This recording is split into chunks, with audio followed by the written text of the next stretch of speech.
औज़ुबिल्लाहिमिनश्शैतानिर्रजीम बिस्मिल्लाहिर्रहमानिर्रहीम। अस्सलाम वालेकुम students, this is your instructor Umar Sagheer और आज हम लॉजिकल प्रॉब्लम्स को डिस्कस करेंगे जो कि हमारा नेक्स्ट टेस्ट है।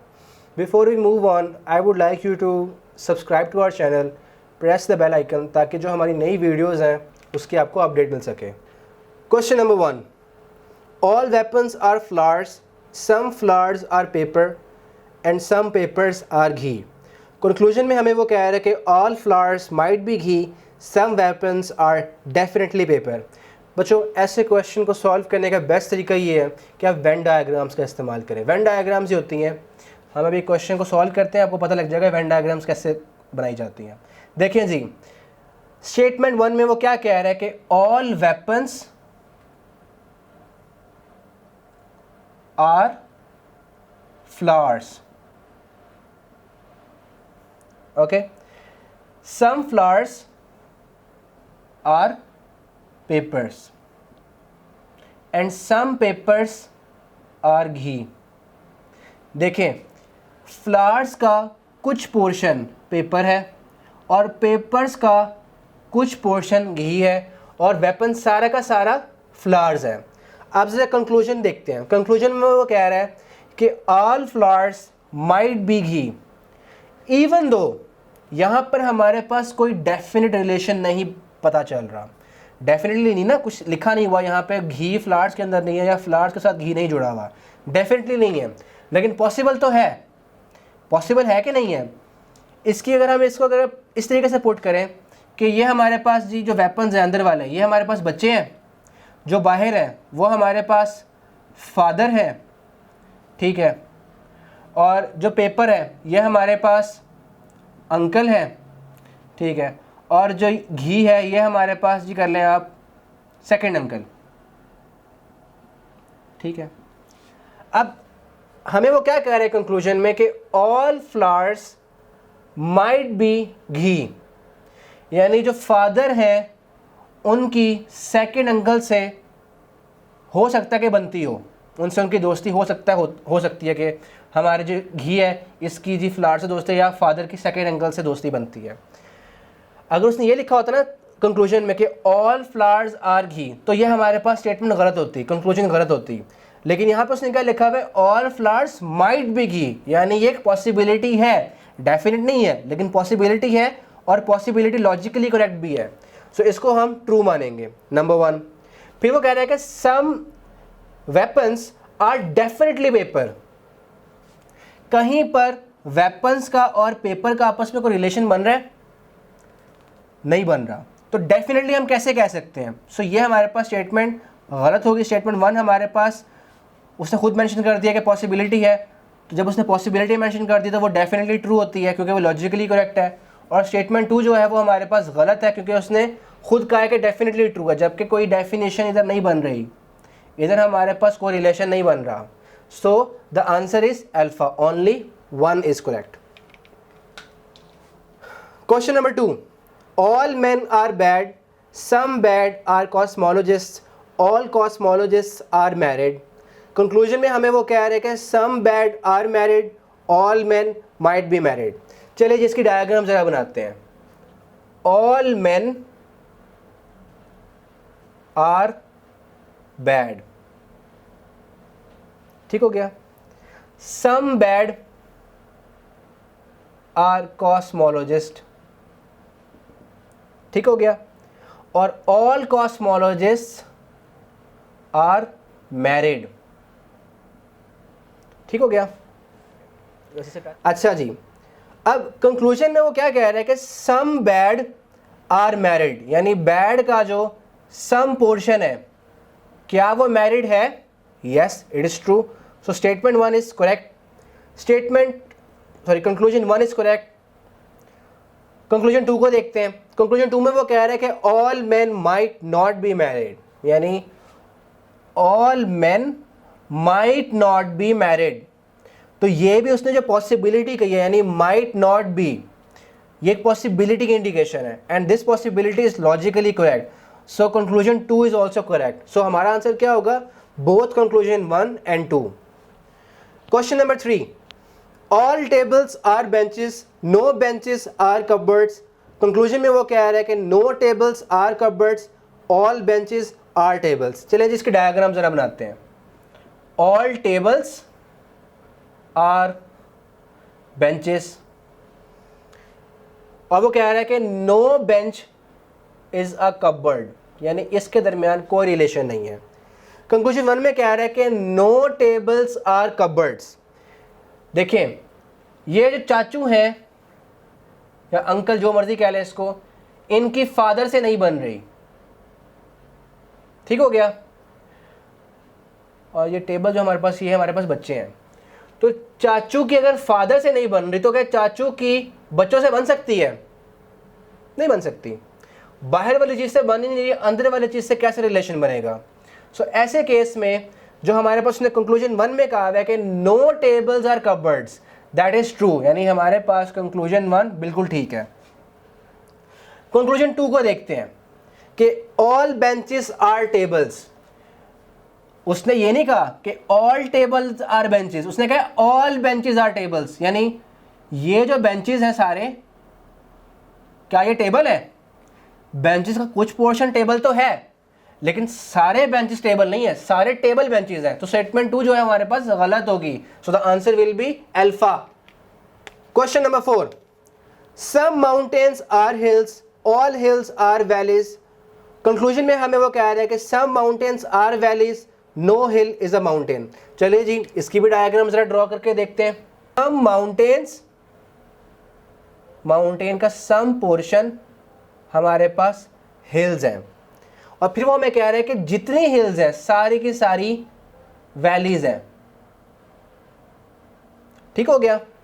अब हमें कंक्लूजन 1 में क्या कह रहा है कि some mountains are valleys, mountain का कुछ पोर्शन वैली है। बात ट्रू है कि नहीं है? क्या ये माउंटेन का जो कुछ पोर्शन है, क्या ये वैली नहीं है? वैली है। सो हमारे पास कंक्लूजन 1 बिल्कुल ठीक है। जरा कंक्लूजन 2 को देखते हैं। No hill is a mountain, कैसे मुमकिन है भाई? यहां पर हिल उसने पहले ही स्टैब्लिश कर दिया था कि हिल जो है ये हमारे पास माउंटेन का कुछ पोर्शन कवर कर रहा है, तो यहां पर तो उल्टी बात कर रहा है। So conclusion 2 is wrong, answer is alpha. Question number 5, some boxes are bundles, some bundles are boards. Conclusion में वो हमें कह रहा है कि some boards are bundles, some boxes are boards. तो अब जरा देखिए, सम बॉक्सेस आर बंडल्स, ठीक हो गया। और फिर हमें वो कह रहे हैं कि सम बंडल्स आर बोर्ड्स, ठीक हो गया। अब हमें वो कंक्लूजन में क्या कह रहा है? कंक्लूजन में कह रहा है कि सम बोर्ड्स आर बंडल्स, तो क्या बोर्ड का कुछ पोर्शन बंडल नहीं है? है। सो 1 इज करेक्ट। 2 को देखते हैं।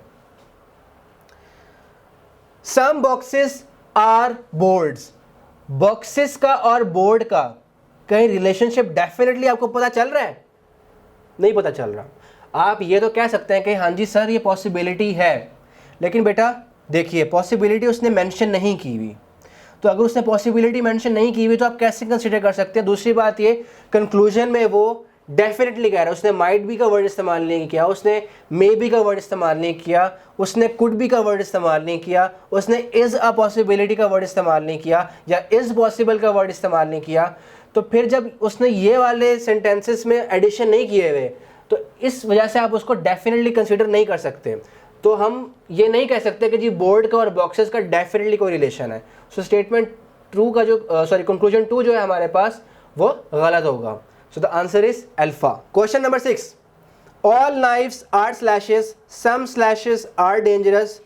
कंक्लूजन में हमें वो कह रहा है कि some knives are dangerous, all knives are dangerous. चलिए जी इसका डायग्राम जरा बना के देखते हैं। All knives are slashes and some slashes are dangerous, ठीक हो गया। अब कंक्लूजन में वो कह रहा है कि some knives are dangerous। बेटा आप नाइफ्स का और डेंजरस का पॉसिबिलिटी तो कह सकते हैं, लेकिन डेफिनेटली कैसे कहेंगे? क्या डेफिनेट हमारे पास बात निकल रही है कि नाइफ्स का और डेंजरस का कोई रिलेशन मान रहा हो? सो 1 is conclusion 1 is wrong. Conclusion 2 को देखते हैं। ऑल नाइव्स आर डेंजरस, वही वाली बात कि सारे नाइव्स का डेंजरस होना हम कैसे डिफाइन कर सकते हैं यहाँ पे। सो ये भी हमारे पास गलत। The answer is alpha, neither conclusion 1 nor conclusion 2 is correct. Question number 7, all markers are drawing pencils, some drawing pencils are pencils. Conclusion में हमें वो कह रहा है कि some pencils are not drawing pencils, all drawing pencils are not marker. चले जिसकी diagram बनाते हैं। बेटा याद रखिएगा, डायग्राम कभी भी आपने कंक्लूजन की नहीं बनानी, डायग्राम आपने हमेशा स्टेटमेंट वाले पोर्शन की बनानी है। कंक्लूजन उस डायग्राम को देख के डिराइव होगा। चलिए जी इसकी डायग्राम बनाते हैं। All markers are pencils, some नहीं, all markers are drawing pencils, some drawing pencils are pencils। अब जरा कंक्लूजन में देखते हैं। some pencils are not drawing pencils। बेटा आप ये कैसे कह सकते हैं कि पेंसिल्स जो सी हैं, some pencils they are not drawing pencil, how can you derive that relationship? आप नहीं कह सकते क्योंकि some pencils drawing pencils हैं, all drawing pencils are not marker। आप ये भी कैसे कह सकते हैं क्योंकि ड्राइंग पेंसिल्स का कुछ पोर्शन मार्कर ने लिया तो हुआ है, तो ऑल कैसे नहीं हो सकता। सो स्टेटमेंट 1 का और 2 का देखते हुए जो कंक्लूजन निकल रहा है 1 और 2 दोनों रॉन्ग है। So the answer is alpha.